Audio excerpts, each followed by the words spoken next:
Welcome, Lumineers and fans of the happiest card game on earth. My name's John T. You've just been put in the inkwell alongside a pile of cards from Set 4, Ursula's Return. So today was the big day of the first ever Lorecast, which was an official live stream from Disney Lorcana over on Twitch.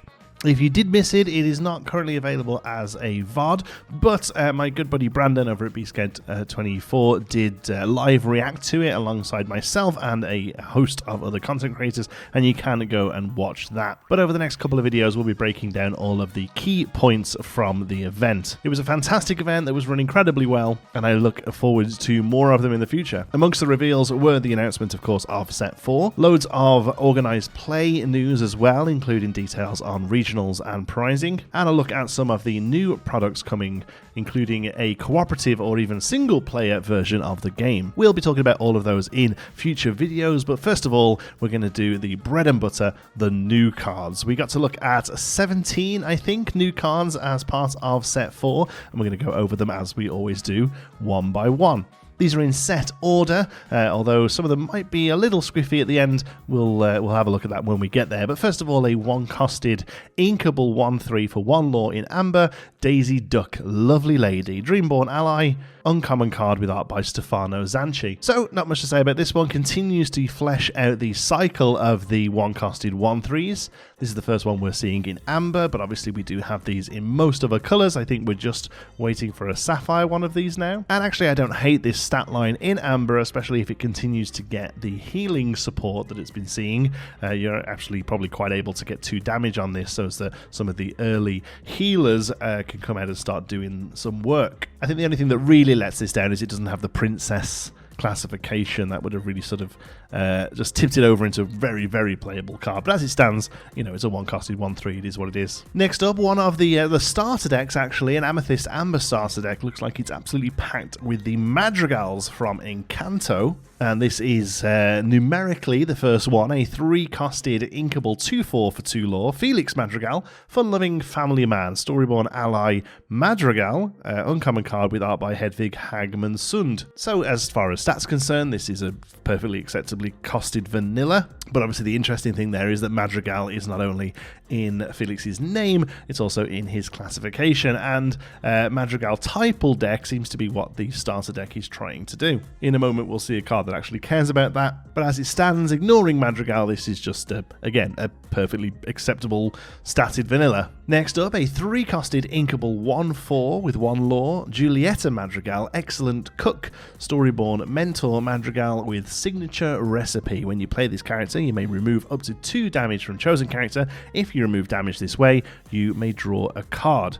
Uncommon card with art by Christian Romero. So this is basically a baby Rapunzel. Comes down a little earlier and doesn't quite get you the value that Rapunzel can get you. But again, in a deck that really cares about healing, this is actually probably quite playable, I think. Whether or not that's a Madrigal deck, I don't think so, but, you know, think about maybe having a Snake on turn 2, turn 3 being able to hit a 2/2, and then Julieta comes down, heals it back up and draws a card. I don't know, it seems pretty nice. Next up, a 5-costed uninkable 3/5 for 2 lore, Mirabelle Madrigal, Gift of the Family, Dreamborn Hero Madrigal with support and Saving the Miracle. Whenever this character quests, your other Madrigal characters get +1 lore this turn.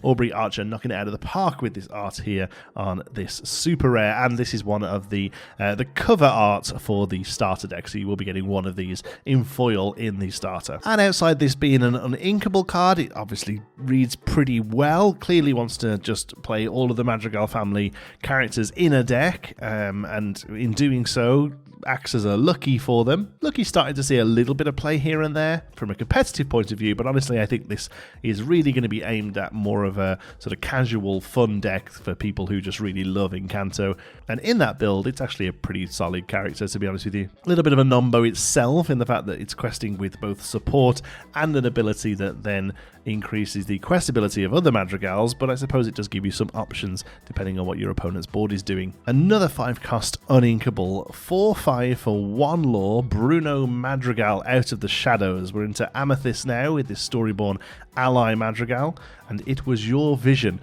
When you play this character, chosen character gains. When this character is banished in a challenge, you may return this card to your hand. This rare card with art by Aubrey Archer is, a decent ability, honest with you. I could see this coming down just before a fox plows into something, or maybe even off curve it comes down after a Maui, but that 5 cost uninkable is just never going to be really fantastic, especially when this is only sitting around and questing for 1 lore once you've had his enter play ability. Not too sure about this one. This is the other character featured on the starter deck artwork, I believe.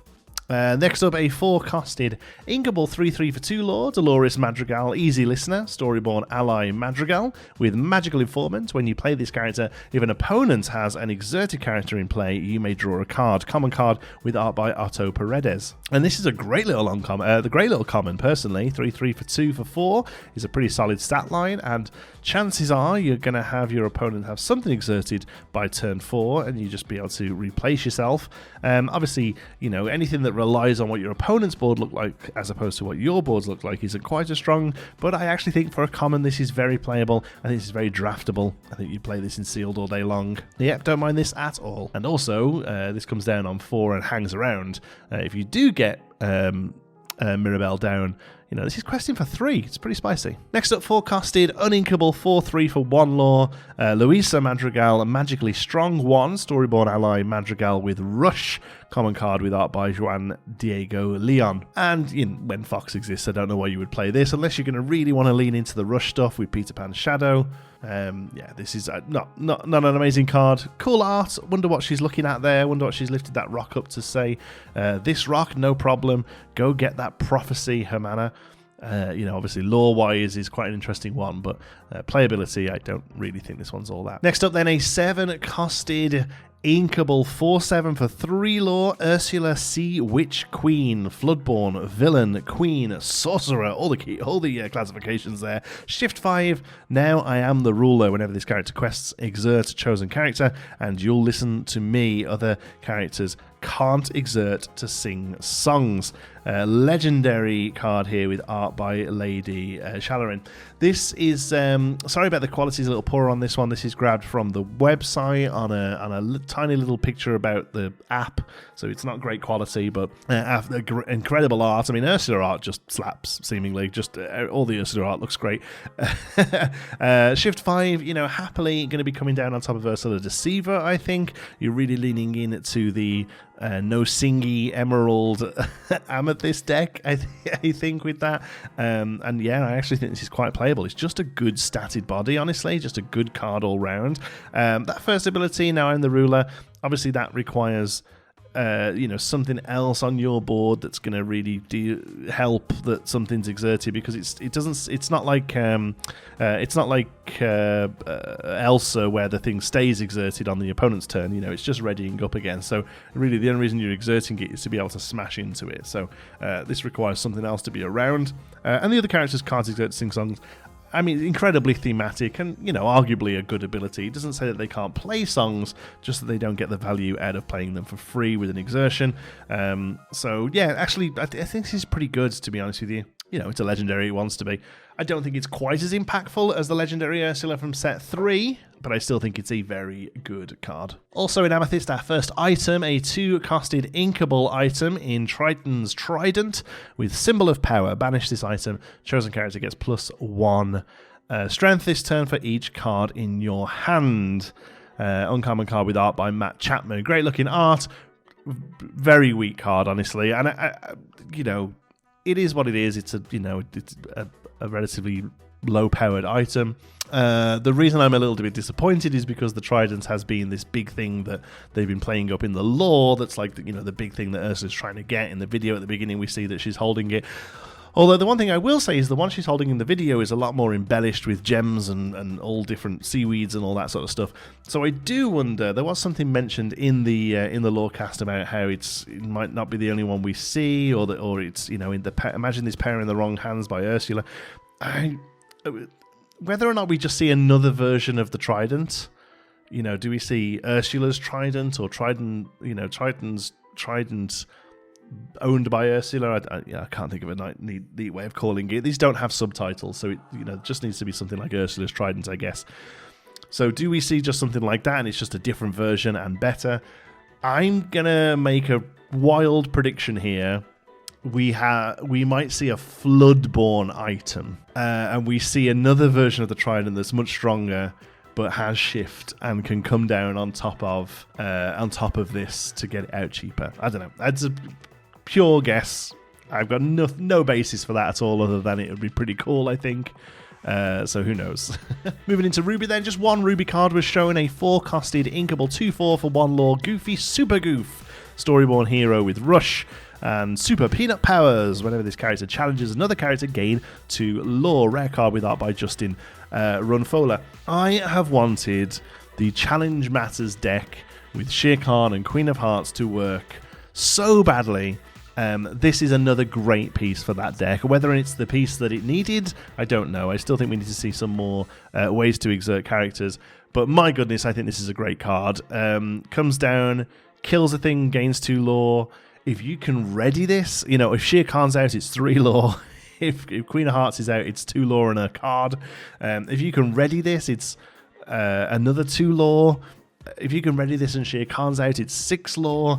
This is a great card. I really want the Challenging Matters deck to be a thing. This is a great piece for it, and I really hope it's one of a few we get in this set to really make it viable, because I think gaining lore from challenging is just the 2 cool things you can do in the game, and it would be awesome to see a deck that does both at the same time. Also, great to see Super Goof as well. Super deep cut. Originally started appearing in the comics in like the 60s, I think. Moving into Sapphire, a 2-costed inkable 1/4 for 1 lore Anna, Braving the Storm, Dreamborn hero Queen, with the ability I was born ready. If you have another hero character in play, this character gets +1 lore. After talking to Olaf, Anna marched in the unexpected storm to save Kristoff. This is a common card with art by Maria Dresden. Lots going on here then, I think. First of all, hero synergies. There's a lot. I mean, almost everything in the game is a hero or a villain, to be honest with you. So a lot of hero synergies here. A nice cheap card with a solid body. Probably works quite well in the healing deck that cares about healing in Sapphire Amber. Just a relatively strong ability, and also a lot going on lore-wise as well. We'll see another card in a moment that references the hat that she's holding there. Suggests that we see another Olaf, I think, in the set. Yeah, just an overall interesting card, beautiful art. Whether or not it sees much play, I'm not sure, but I like it as a card because it kind of does all the things it needs to. It's got interesting abilities, and it's got cool art and cool lore and all that sort of stuff as well. Here's the other one that references that hat, a 3-costed inkable 3/2 for 2 lore, Hans Noble Scoundrel, Storyborn villain prince with royal schemes. When you play this character, if a princess or a queen character is in play, gain a lore. So again, just another instant lore payoff here. Lots of princesses and queens. Obviously, we just saw Anna, who is one. Lots of princesses in Sapphire. Whether or not this slots into a princess deck just because of that, I don't know. But otherwise, a great quester. Comes down, gains a lore, next turn quest for 2. Even if he dies, which he will because he's only got 2 on the butt, that's still actually pretty good value for an uncommon on 3, I think. Art by Dustin Panzino and Leonardo Giamichel here. I don't mind this. And he's got the hat there that he stole from Hans, and he's using it to get Anna. Interestingly, he was confident he could bring Anna to Ursula. What Ursula wants with Anna, I don't know. But yeah, interesting card. 5-costed inkable 3/5 for 3 lore, Rapunzel, Appreciative Artist, the first non-amber Rapunzel we're seeing. Dreamborn hero princess with Perceptive Partner. While you have a character named Pascal in play, this character gains Ward, a rare card with art by Aubrey Archer. So obviously this one plays really nice with the 1-drop Pascal way back from set 1, but whether that's enough for this to be a good card, I'm not sure. It's not a terribly statted card, but there's obviously other stuff with a similar stat line already in the game that isn't really seeing much play. Really kind of needs a better Pascal, really, I think, for this to be of any interest. If you watch the channel much, you'll know that I'm not a huge fan of cards like this that just name another character for them to really be good. But still, it's very thematic and a perfectly perfectly solid body, even perhaps without the Pascal. Here's a juicy one, a 6-costed inkable 3/8 for 2 lore in steel, Aerial Sonic Warrior, Floodborn hero, princess with Shift 4 and amplified voice. Whenever you play a song, you may pay 2 to deal 3 damage to a chosen character. This is a super rare with art by Marcel Berg. Woo, we love this card. It's Steel Song absolutely adores this. Not only is it cares about songs, it's an aerial who can now shift on top of the aerial you've already played to go and get a song. And let's be honest with you, once she comes down, yes, she has Singer, and that's really great, but a lot of her value is used up just going to get something. Now you can shift this out. It can still sing whatever the Amber aerial was going to sing. The only thing is on curve you won't be able to pay the 2 to start dealing damage. She's got to come down, and then next turn you can start pinging stuff. But 3 damage, just having a smash on hand whenever you already do what this deck wants to do. This is a crazy card. I'm so glad this is a super rare, not a legendary, because if this was legendary, it would be another $50 steel legendary that goes into Steel Song along with Robin Hoods and Tragic Beasts and everything else. This is an awesome card. It has incredible art. It has a hell of a stat line. This is good. This is probably the best thing we've seen today, I think. Okay, the next few then. These aren't actually the correct numbers. Well, I say the correct numbers. Okay, so there is a product called the Illumineer's Quest, and it seems like it's replacing the gift set in the product lineup this time, but it's actually a single or 2-player or multiple player. Actually, it's a cooperative version of the game. So inside the game is a deck of cards that is played out as the big bad. It's Ursula is the bad guy, and you, as using your decks or the decks that come in the box, you can fight Ursula. And it's all very thematic, and there's cool cards in there, and there's actually there's a prize in the box, which is like a little foil packet with a single card in there. Not going to tell us what that card is. You've got to work through and win the game to open it, or just open it, I guess. But they won't say what it is. I'm assuming it's going to be some really cool alt art of one of the cards. Probably an Ursula, probably like an alt art Ursula or alt art Trident. Something like that, but it sounds awesome. So what we're seeing here is cards that are in that box, and you can denote that by the fact that this is a higher number than the 204 down in the bottom, and also it has these ink splooges, these tentacles coming in from the side of the card to sort of show that it's an alt art. But these cards that I'm showing you here, whilst they do come in the Illumineer's Quest box, they are also the regular version of these with a regular number on it, and without these black tentacles, are just going to be in regular packs as well. Okay, so you can still pull this as a legendary in a regular pack. I don't know what that necessarily does for the value of the legendary. If you're going to get one of these inside that Illumineer's Quest, does that necessarily affect the value too much? Are people going to be buying 4 of these Illumineer's Quest boxes just to make sure they get a playset of this guy? I don't know. But either way, this is a 2-costed inkable 1/3 for 1 lore in Amethyst. Yensid, powerful sorcerer. Storyborn hero sorcerer with timely intervention. When you play this character, if you have a character named Magic Broom in play, you may draw a card. An arcane study. While you have 2 or more Broom characters in play, this character gets +2 lore. Legendary card with awesome art by Matthew Robert Davies. A 2-drop that you don't want to play on 2. It's our lowest costed legendary in the game so far at 2. There are currently no Magic Brooms you can play on 1, so you don't necessarily want to play this on curve. And also, chances are to have 2 brooms out, that's probably not going to happen on curve either. Currently, the cheapest broom we have is the one from set 1, the Bucky Brigade, that is also a 2-drop. So we may well see a 1-drop broom in this set. To go along with this, 1-drop broom, this on 2, drawing a card, another broom on 3 with this questing for 3 is a pretty juicy line. That's quite a good load of value. The problem, I think, with the Yensid and the card we're going to look at in just one second is the payoff for brooms is they're actually getting quite good. I think this is a very playable card. The problem we have at the moment is the brooms themselves aren't particularly playable, and I don't know whether or not you're able just to play weaker value cards just so the payoffs are good. It's obviously a design thing they've had to do there. If if all of the brooms were great cards as well, this deck would most likely be broken. So the handoff there of having some good payoffs for brooms is that the brooms themselves aren't the strongest, perhaps.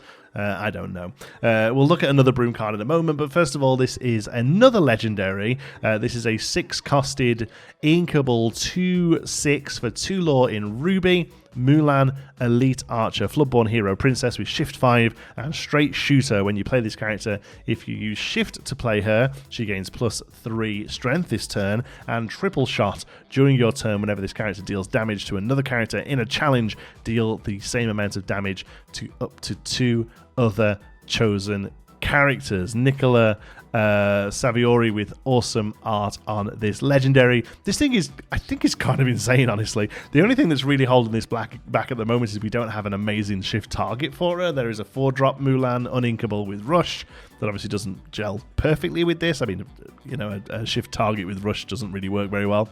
But if you shift this down, it is a 5/6 that does 15 damage, basically.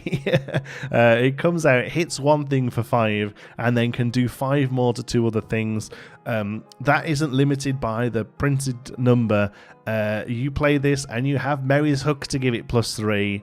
It does 5, 6, 7, 8, 16, 24 damage. It's just insane numbers. It can, most likely, with the right board state, this is a board wipe. Outside of that, I just think it's a good... Again, it's a challenging matters card in Ruby.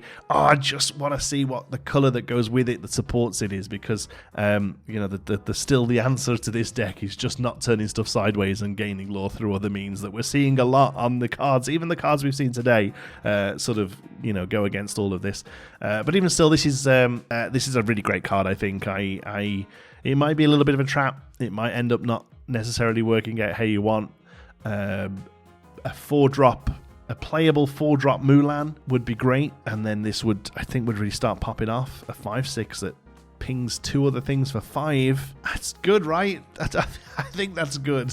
And then the last card we're taking a look at today, a 5-costed inkable 3/4 for 2 in steel. Mickey Mouse, Playful Sorcerer, Floodborn Hero Sorcerer with Shift 3, Resist 1, and Sweep Away. When you play this character, deal damage to chosen character equal to the number of broom characters you have in play. Rare card with art by Alice Persone. Again, I kind of love this. This is, I think this is a really good card.